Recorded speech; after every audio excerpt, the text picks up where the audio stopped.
Conmigo, como todos los martes, se encuentra nuestro analista internacional, el profesor Rocoset Casagel. Profesor, un fin de semana lleno de una noticia de esperanzas, pero otra de incertidumbre. La de esperanza, esa izada de la bandera de los Estados Unidos en La Habana, que marca yo creo que un antes y un después en las relaciones no solamente de Estados Unidos con Cuba, sino de Estados Unidos con el resto de América Latina. Bienvenido como todos los martes. Muchas gracias, Fernando. Ya lo he dicho en otras ocasiones y en este mismo programa, que este era un paso obligado que tenía que hacer los Estados Unidos. En primer lugar, restablecer el vínculo histórico que mantuvo hasta 1962 con Cuba, y en segundo lugar, romper con ese aislamiento a que había sometido a la hermana República de Cuba por 50 y tantos años. Aunque todavía el bloqueo y el embargo no han sido oficialmente, porque eso lo tiene que hacer el Congreso, levantados, el presidente Obama ha dicho claramente que en ese sentido se va a actuar. Mientras eso no se haga, evidentemente que no podemos hablar de un restablecimiento normal de relaciones, y mucho menos que se le siga aplicando a Cuba medidas como la que anualmente prorrogan automáticamente los Estados Unidos con los llamados estados enemigos. Sería una paradoja que en septiembre, o sea, el otro mes, se prorrogue por un mes más la ley de no negociar comercialmente con el enemigo, ¿verdad?, que lo hizo con Cuba en septiembre pasado, y si lo vuelve a hacer, pues sería una total paradoja. Cuando México firma el TLC con los Estados Unidos en 1994, bueno, entra en vigencia el 1 de enero del 94, México pareciese que sale de la égida latinoamericana y queda dentro de este bloque norteamericano. Canadiense, sí. ¿Puede ocurrir lo mismo con Cuba ya posteriormente con unas relaciones, como usted ha dicho, que Cuba tiene relaciones mucho más históricas, mucho más firmes con los Estados Unidos que con el resto de América Latina? No creo. Esos son pasos que obligatoriamente los norteamericanos tendrán que medir con mucha cautela. Este crecimiento o esta mejoría en las relaciones será muy gradual. No va a haber un amorío de la noche a la mañana.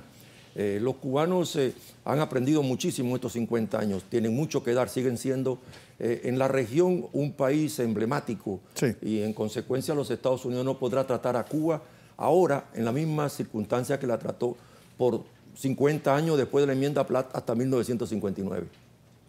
¿Es Fidel Castro el último obstáculo tal vez para normalizar esta relación? Podría ser. Sin embargo, siento que todavía hay en Cuba una generación detrás de él, formada por él y formada por los hermanos Castro, que son muy recelosos de los logros alcanzados y que van a ver con lupa cada movimiento y cada paso que dé los Estados Unidos en estas nuevas relaciones. Pero lo hecho cierto es que se han reanudado las relaciones, que ya Cuba tiene una embajada en los Estados Unidos tiene una, las izadas de las banderas en ambos lugares fue solamente una ceremonia. La reanudación total y amplia de las relaciones económicas, comerciales, diplomáticas y consulares están por venir, pero previo al levantamiento de las sanciones, a los embargos, a la ley Torricelli, a la ley Helms-Burton y a la ley esta del comercio con estados enemigos. ¿Puede ser la visita del Papa el último catalizador que necesite para hacer esta normalización un hecho? Podría ser. Los papas católicos suelen jugar esos papeles, ¿verdad? Y podría ser un elemento catalizador. Además se ha dicho, a mí no me consta, pero se ha dicho que fue el Papa quien de alguna manera medió para que se llegaran a un acercamiento. Oficialmente yo no he visto en ningún lado que esa intervención haya sido más que un deseo, ¿verdad? Y un deseo vehemente expresado por su santidad en su momento, pero que ambos se valieron de ello, como se valieron de la reunión de la 7ª cumbre en Panamá para aquí formalizar esa reanudación. ¿Ve usted a Cuba entrando en la OEA? No la veo a corto plazo ni a mediano plazo tampoco. ¿No? No la veo entrando. Cuba va a tener que seguir siendo consecuente con lo que ha manifestado, que sigue siendo una organización en estado antropomórfico, una organización en estado agonizante, una organización que no resuelve absolutamente nada, y no creo que Cuba dé ese paso de inmediato, y si lo hace lo hará con el tiempo. Bueno, vamos un poco más al sur porque la cosa se calienta mucho en Brasil. Hoy el Fondo Monetario Internacional lanzó la predicción a Brasil de crecimiento este año de 2.1% y de crecimiento también para el 2016 a pesar de los Juegos Olímpicos.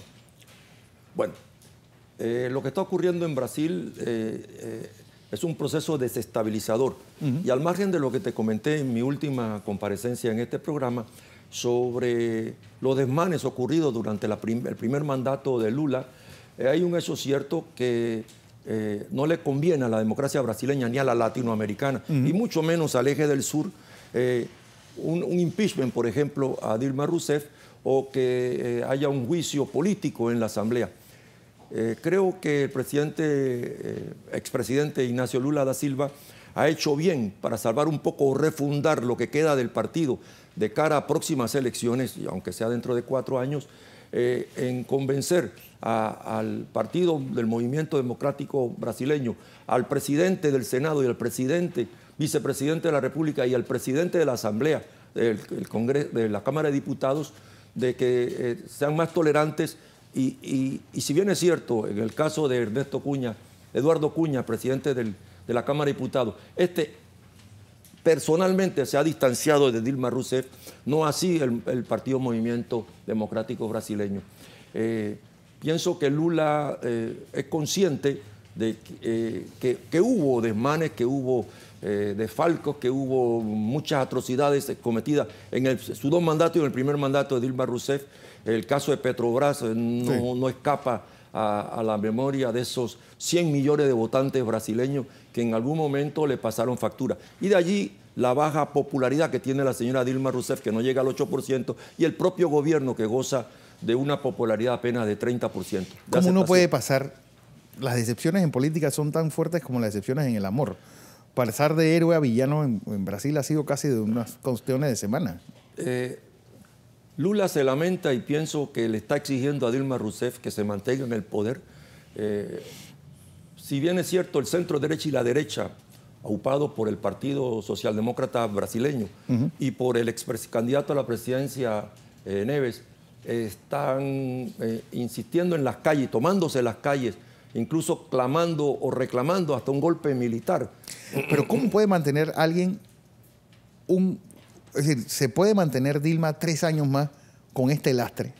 Es durísimo y va a tener que tragar muchos sapos, y creo que va a tener que comerse cualquier aspiración de retirarse para salvar la cara, y creo que no la van a dejar ir.